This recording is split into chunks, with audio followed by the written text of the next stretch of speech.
वैसे तो पिछले 9 सालों से अयोध्या में भव्य दिवाली मनाई जा रही है, लेकिन इस बार की दिवाली ने पिछले सभी रिकॉर्ड को धराशाही कर दिया। अपनी अनुपम छटा और सुंदर आभा से राम की नगरी ने ऐसा ऐतिहासिक रिकॉर्ड बनाया जिसकी कल्पना किसी ने नहीं की थी। दीपोत्सव की शुरुआत राम मंदिर में दीप प्रज्वलन के साथ हुई। सबसे पहले सीएम योगी ने राम मंदिर में दीप जलाए। इसके बाद दीपोत्सव की शुरुआत की। इसी के साथ राम की पैड़ी पर दीपक जलाए गए। इस दौरान Guinness book of world record में अयोध्या के नाम 2 रिकॉर्ड बने। पहला रिकॉर्ड 26,17,215 दीपक एक साथ जलाने का, जबकि दूसरा रिकॉर्ड सरयू के तट पर 2,128 अर्चक सरयू की महाआरती की गई। इस मौके पर सीएम योगी ने विपक्ष पर जमकर हमला बोला। सीएम योगी ने समाजवादी पार्टी पर तीखा हमला बोलते हुए कहा कि ये वही लोग हैं जो बाबर की कब्र में सजदा करते हैं, लेकिन राम मंदिर का निमंत्रण ठुकरा देते हैं। समाजवादी पार्टी ने राम भक्तों पर इसी अयोध्या में गोलियां चलाई थी। इसी अयोध्या में गोलियां चलाई थी।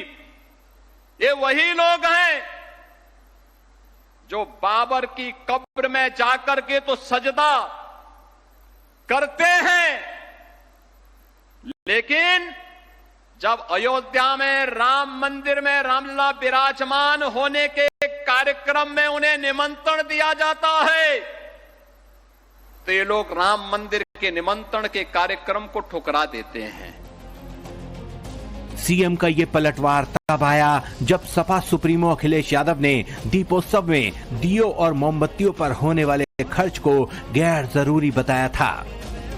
देखिए, दुनिया में इस समय क्रिसमस का समय पूरी शहर जगमगा जाते हैं और महीनों जगमगा के रखते हैं वो लोग।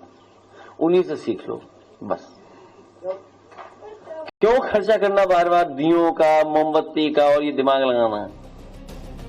अखिलेश यादव के इस बयान के बाद बीजेपी लगातार समाजवादी पार्टी पर हमलावर है।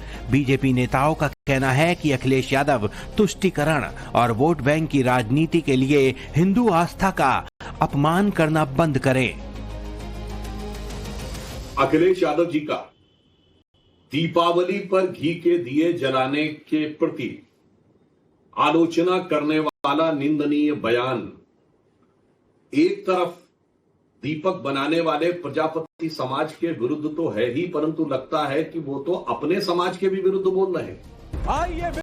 अयोध्या में दीपोत्सव कार्यक्रम को भव्य बनाने के लिए लेजर शो के जरिए मनमोहक झलकियां प्रस्तुत की गईं।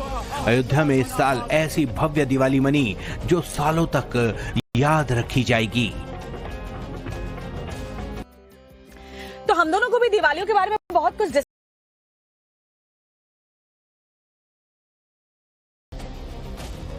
वैसे तो पिछले 9 सालों से अयोध्या में भव्य दिवाली मनाई जा रही है, लेकिन इस बार की दिवाली ने पिछले सभी रिकॉर्ड को धराशाही कर दिया। अपनी अनुपम छटा और सुंदर आभा से राम की नगरी ने ऐसा ऐतिहासिक रिकॉर्ड बनाया जिसकी कल्पना किसी ने नहीं की थी। दीपोत्सव की शुरुआत राम मंदिर में दीप प्रज्वलन के साथ हुई। सबसे पहले सीएम योगी ने राम मंदिर में दीप जलाए। इसके बाद दीपोत्सव की शुरुआत की। इसी के साथ राम की पैड़ी पर दीपक जलाए गए। इस दौरान Guinness book of world record में अयोध्या के नाम 2 रिकॉर्ड बने। पहला रिकॉर्ड 26,17,215 दीपक एक साथ जलाने का, जबकि दूसरा रिकॉर्ड सरयू के तट पर 2,128 अर्चक सरयू की महाआरती की गई। इस मौके पर सीएम योगी ने विपक्ष पर जमकर हमला बोला। सीएम योगी ने समाजवादी पार्टी पर तीखा हमला बोलते हुए कहा कि ये वही लोग हैं जो बाबर की कब्र में सजदा करते हैं, लेकिन राम मंदिर का निमंत्रण ठुकरा देते हैं। समाजवादी पार्टी ने राम भक्तों पर इसी अयोध्या में गोलियां चलाई थी। इसी अयोध्या में गोलियां चलाई थी। ये वही लोग हैं जो बाबर की कब्र में जाकर के तो सजदा करते हैं, लेकिन जब अयोध्या में राम मंदिर में रामलला विराजमान होने के कार्यक्रम में उन्हें निमंत्रण दिया जाता है तो ये लोग राम मंदिर के निमंत्रण के कार्यक्रम को ठुकरा देते हैं। सीएम का ये पलटवार तब आया जब सपा सुप्रीमो अखिलेश यादव ने दीपोत्सव में दियो और मोमबत्तियों पर होने वाले खर्च को गैर जरूरी बताया था। देखिए, दुनिया में इस समय क्रिसमस का समय पूरी शहर जगमगा जाते हैं और महीनों जगमगा के रखते हैं वो लोग। उन्हीं से सीख लो बस। क्यों खर्चा करना बार बार दियों का, मोमबत्ती का और ये दिमाग लगाना। अखिलेश यादव के इस बयान के बाद बीजेपी लगातार समाजवादी पार्टी पर हमलावर है। बीजेपी नेताओं का कहना है कि अखिलेश यादव तुष्टीकरण और वोट बैंक की राजनीति के लिए हिंदू आस्था का अपमान करना बंद करें। अखिलेश यादव जी का दीपावली पर घी के दिए जलाने के प्रति आलोचना करने वाला निंदनीय बयान एक तरफ दीपक बनाने वाले प्रजापति समाज के विरुद्ध तो है ही, परंतु लगता है कि वो तो अपने समाज के भी विरुद्ध बोल रहे हैं।